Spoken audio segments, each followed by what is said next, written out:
Is there political will to ensure that free higher education for all is achieved? Can tertiary institutions continue to operate without increasing tuition fees? Are the police targeting the FeesMustFall leaders? Are students prepared to break the current deadlock through negotiations? What time is it? It's question time.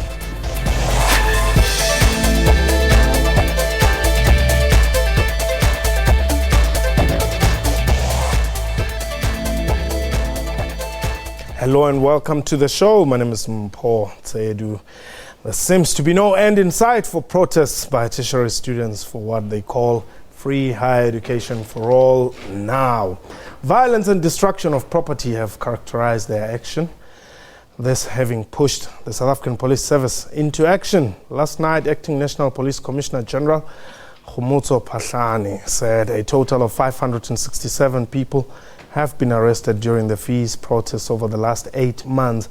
He also said there is no truth to allegations that police are specifically targeting student leaders. This in the wake of allegations by students that the police are on a mission to destabilise the FeesMustFall movement by arresting its leaders. Meanwhile, during his meeting with business leaders earlier today, Higher Education Minister Dr. Nzimande reiterated that free higher education for all is not feasible. We are live and therefore you can call us and air your views. The numbers to dial 089-1104-210, our Twitter handle at QuestionTime24. Before we get into the discussion, let's have a look at the following clips by Dr. Nzimande and General Phahlane. Free tertiary education for the poor, yes, it is feasible, including assisting those who may not be defined as poor but also who cannot afford, finding ways and means that we can do.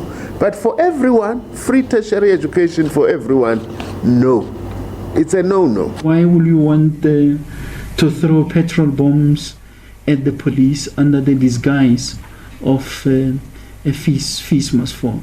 You'll recall we have said, and I repeated it today, that when we said that there is infiltration by people with agendas of their own, we were referring to incidents like this.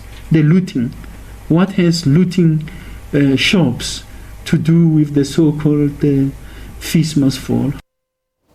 Dr. Nzimande and General Phahlane. My guest today, Dr. Dan Parker. She's the Deputy Director General of University Education at the Department of Higher Education and Training. And Khomotso Mkari is the Wits University SRC President. Let me welcome you both.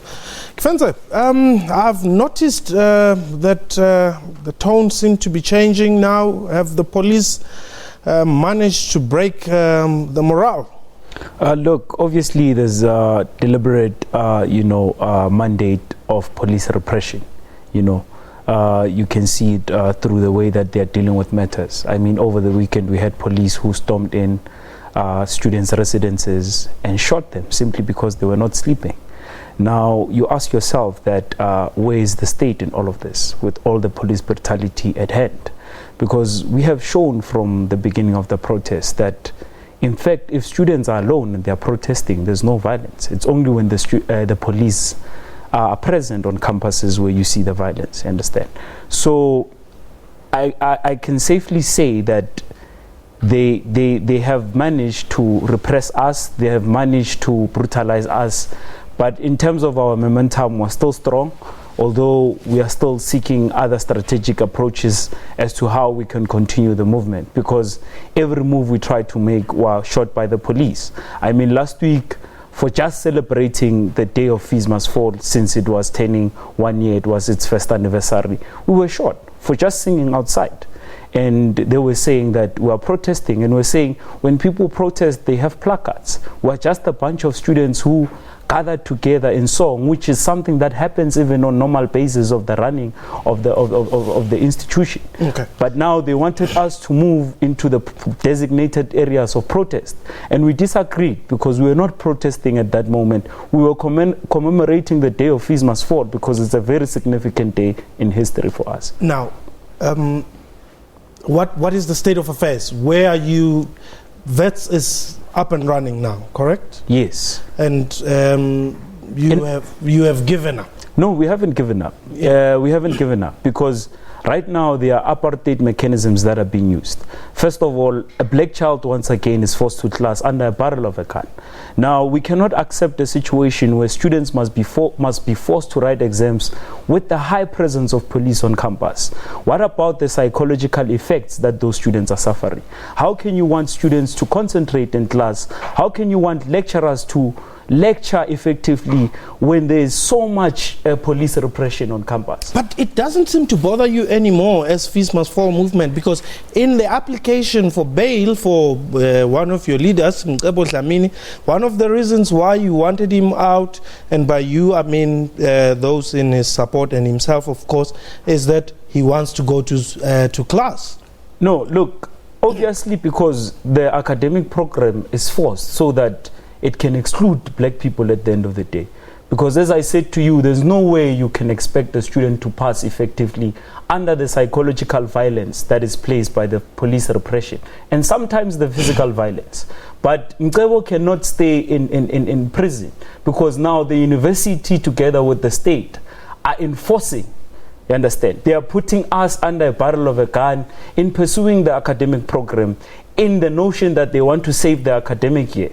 While we say the academic year does not depend on a calendar base, the academic year ends when people finish writing their final exams. This year at UCT, students wrote their final exams in January, and the system was still able to accept students into the university system and continue as normal. So we are saying he should get bail because now they are forcing us. They want submissions, and if he does not submit, unfortunately will be academically excluded. But we are not saying we are willing to go back to class under those particular conditions. TDG, how would you describe the state of affairs at university? Workable, work in progress, non-functional? I think it depends on which university you're looking at. I think that it is different across the system. There certainly are major challenges, and we really are hoping to find ways in which we can enable the academic year to be finalized. And obviously, you know, whether the academic year is finalized at all universities by December or by January, what we need to ensure is that that does happen. I think we also need to acknowledge that it's not just that the police arrived on campus and started confronting students. There have been a lot of confrontations that have led to violent demonstrations, the burning of buildings and so on, long before the police arrived. Certain institutions have had higher security alerts than others, and that's also because of the context in those particular institutions. None of us want to see this kind of violence on our campuses. I don't think anybody has an interest in that at all, and I really don't think it's helpful to put these assertions on the police. But we do recognize that the kind of scenes that we've seen are not what we want to see on our campuses, and we do need to look at how we can improve peacekeeping. What assertions are you differing with? What assertions? Yes, are you not in agreement with? Yeah. I think that if you look at certain institutions where, let's take the beginning, even before the FeesMustFall protest started on the 15th of October in 2015. Yes. About 2 weeks before that, there had been some concerns at the UKZN campus in Pietermaritzburg in Westville. Yes. And students came and they burnt administration building. There wasn't any indication what the problems were. The administration got a list of demands 8 days later. Now, that wasn't provoked by anybody.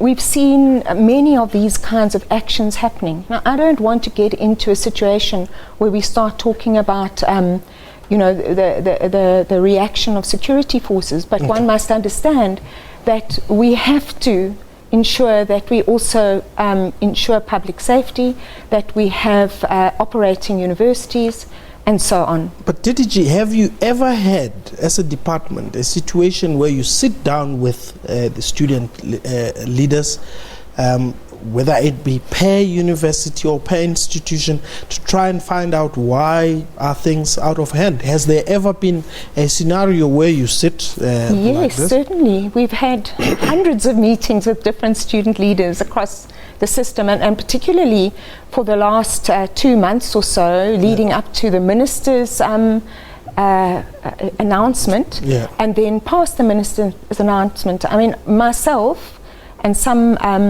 members from National Treasury on Friday night were having a discussion with a whole group of students from a number of different universities up until about 11 o'clock at night. This morning I was having a discussion with certain students and community leaders.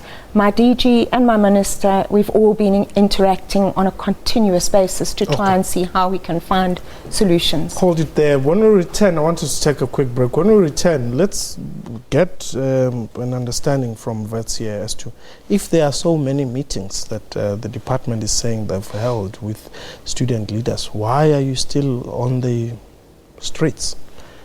We'll be taking your call 089-110-4210. This is question time. Please don't go away.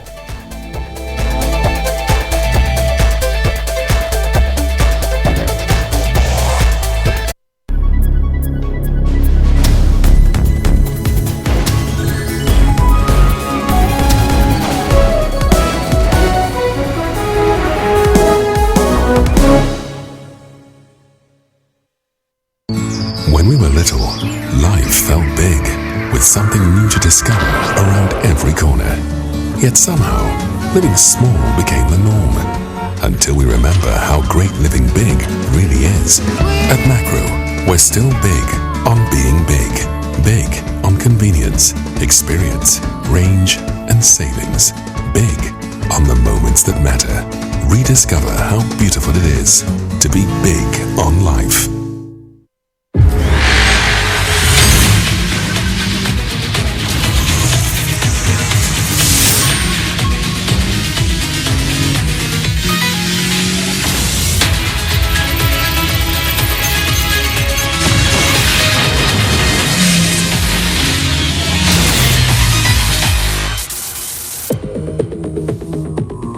Another round?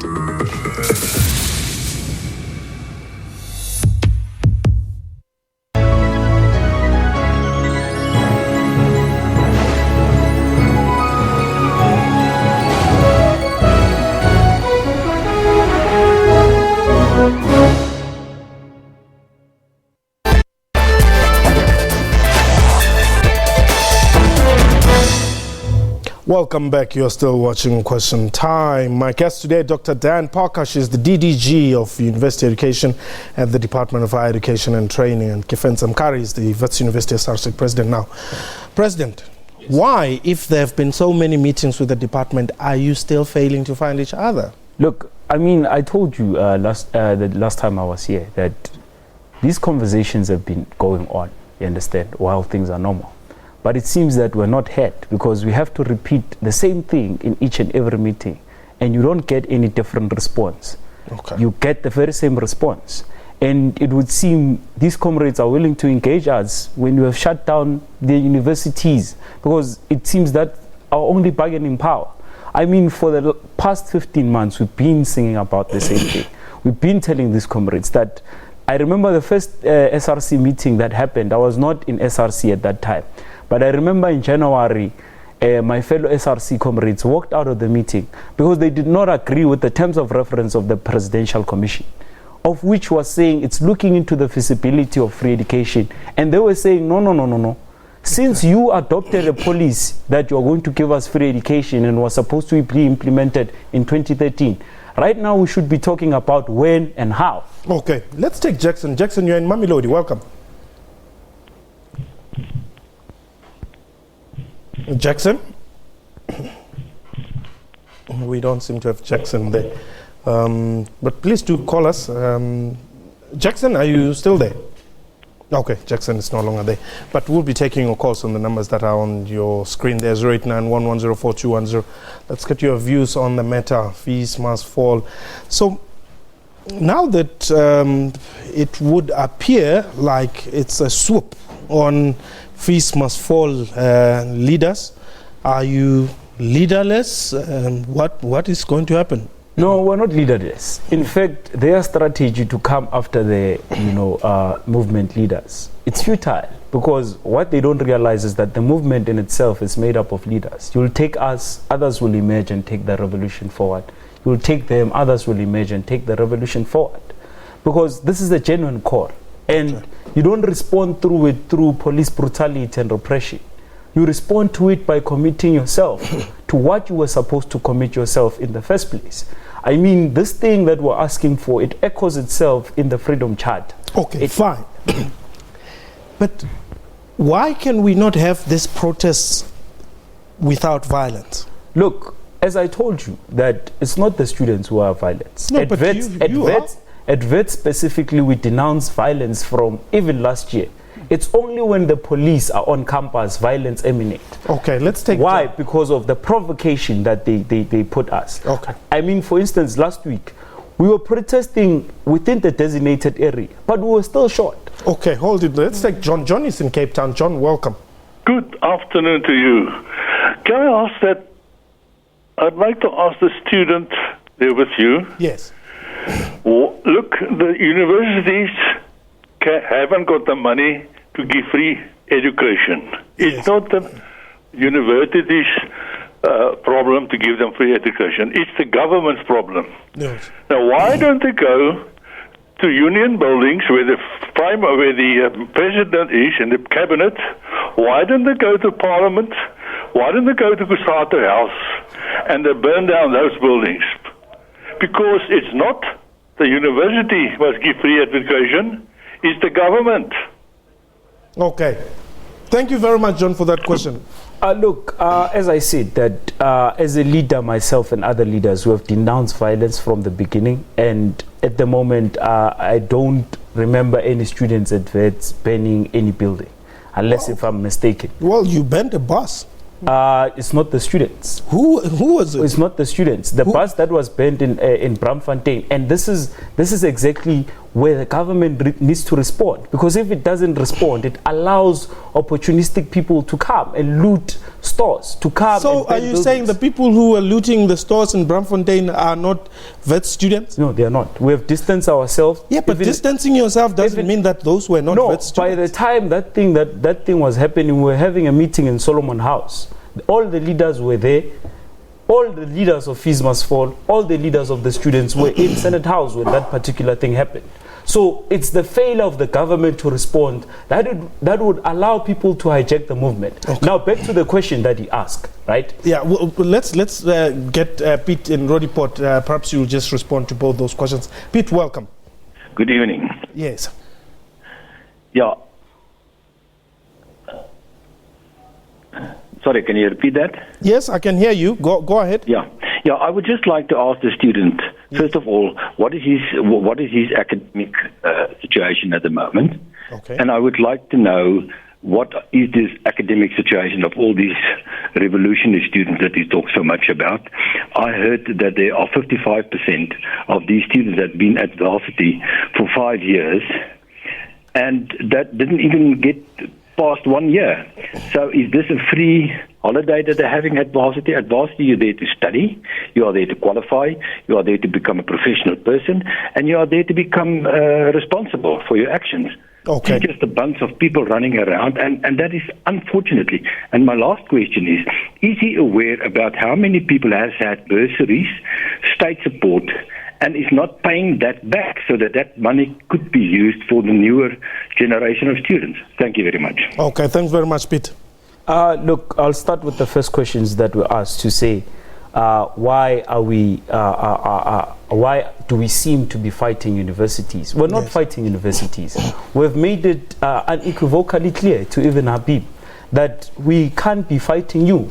But there's a clear, deliberate strategy for the state to use universities as decoys. Understand? Because you must remember, is these 26 vice chancellors who have been continuously marching to government to say, you are decreasing the funding in universities, and that frustrates us. So we were coming in to say, actually, it's not these 26 people who serve.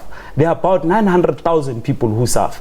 Instead of them coming and joining the picket lines and so that we can go to government, they have stood as buffers so that we can reach the government. Because you cannot say we must now leave the academic program while it continues and march to government. Okay. If you are serious about the call, shut down the academic program for that particular time. Let's march to government together, because we are in this thing together. Even the VCs suffer. Now to the second question.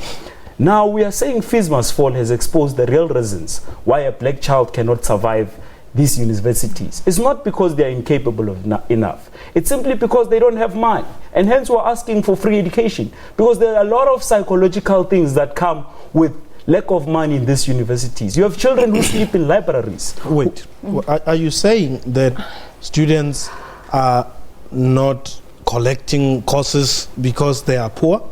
Most of them, yes. But that can't be true. No, it is true. Because listen, that's why I'm saying there are a lot of psychological effects. No, but Ufenzi, you understand that you are not the first generation to be at university, right? Listen, we understand that. But we are saying that it seems like there's a deliberate attempt to exclude a black child.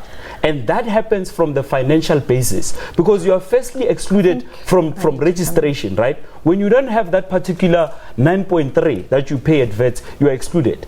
Once you get that 9.3 because your parent was able to go to a loan shark, you don't have accommodation, you sleep in a library, some sleep in toilets, some even on the streets. Without food, they have to go to class. Now you are saying that this particular child must compete at the level of some white rich kid who has money and can come at any time. I'll give you an example just before I close. I think you must give me a chance. Yes, now. You've spoken a lot. Sure, go ahead. Okay, I need to come in here because I think there are too many myths. There are so many myths out there, and we have to deal with it.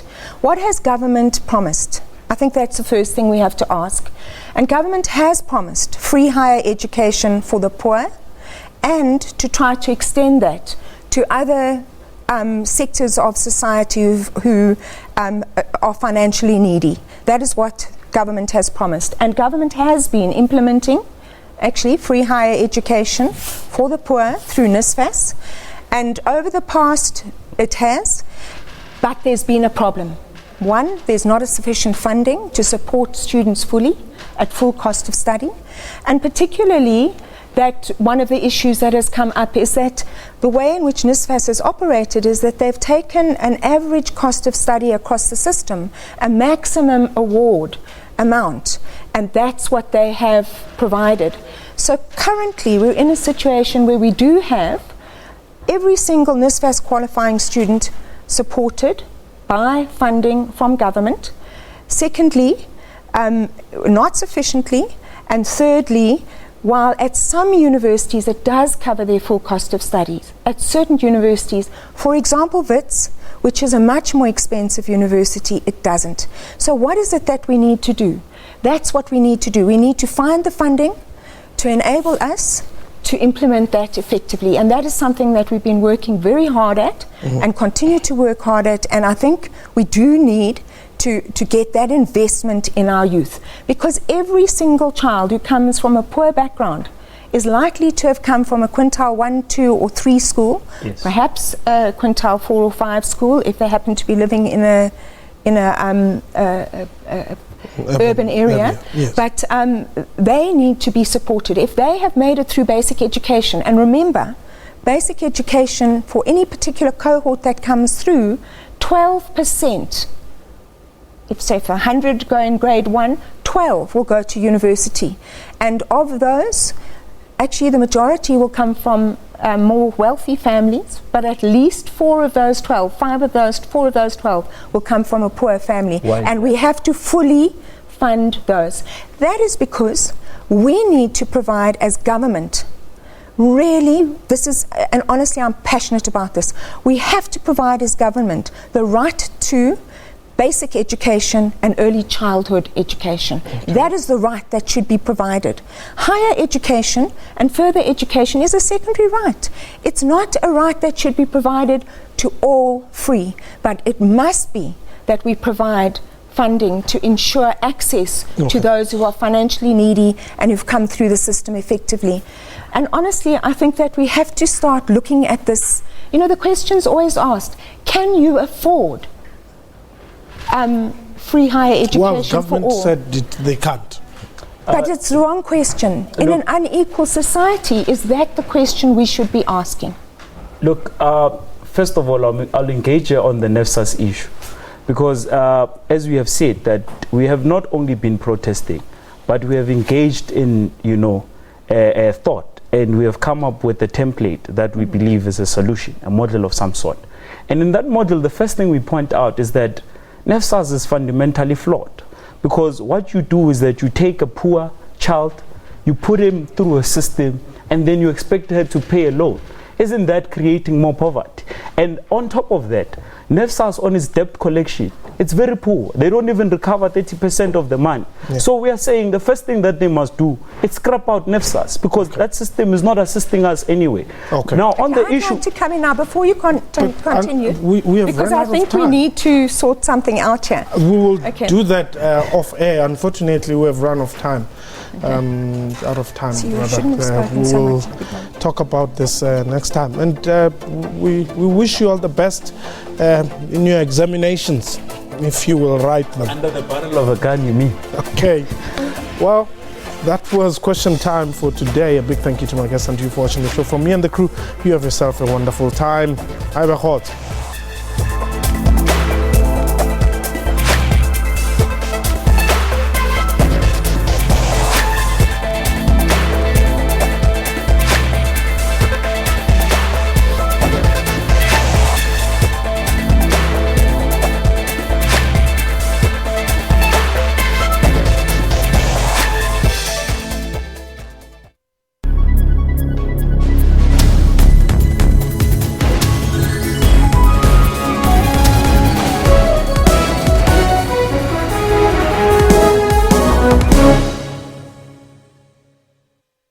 Young girls crossing our borders often find themselves alone in the big city of Johannesburg.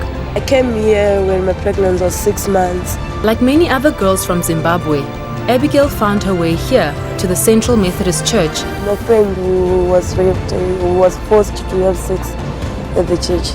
I insisted that this needed to be handled with the police. I think we don't have rights. You do what you don't want to do and you'll be forced. Any refugee in a strange country is vulnerable to forms of abuse and manipulation. I don't have any option. I can just continue to put the guys so that I can take care of my baby.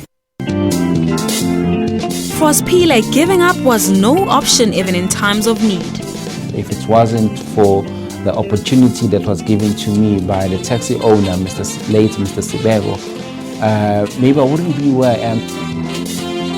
The taxi industry is also occupied by people with a vision.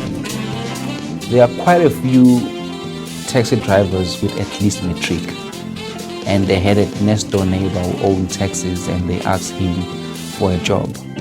He now owns a law firm and he believes that challenges are meant to be conquered. Once you step on top of them, you are able to be on another level and they remain under your feet. He says hard work granted him his dream of becoming a lawyer of note. I don't really believe in miracles. People work. Join Puleng Mulibati every Friday at 17:30.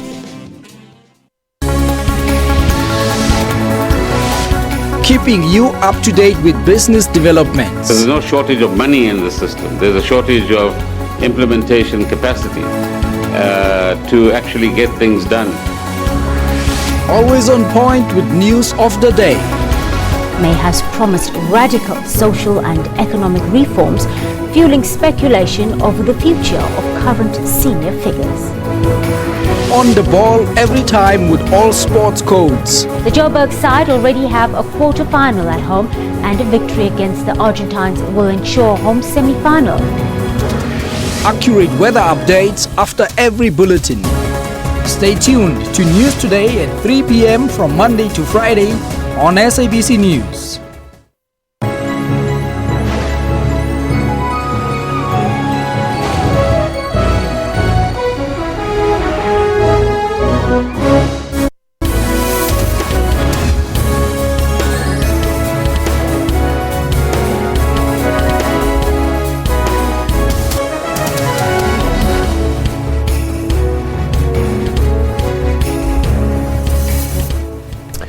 It's 6 o'clock Central African time, which means you're watching SABC News Primetime live from Johannesburg. A very good evening to you. Thanks for tuning in.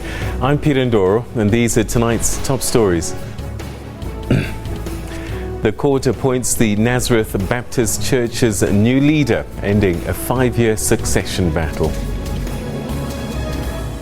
As violent clashes between police and students continues, concerns are raised over the 2017 first-year intake. And in your sport, Olympic Games gold medalist Caster Semenya and Wade van Niekerk have been nominated for the 2016 IAAF World Athletes of the Year Awards. In our top story this hour, Nkosi Velashembe is the new leader of the Nazareth Baptist Church. Today's ruling by the Durban High Court follows a 5-year legal battle between two factions, the Ebuhleni and the Tembezinhle. The leader of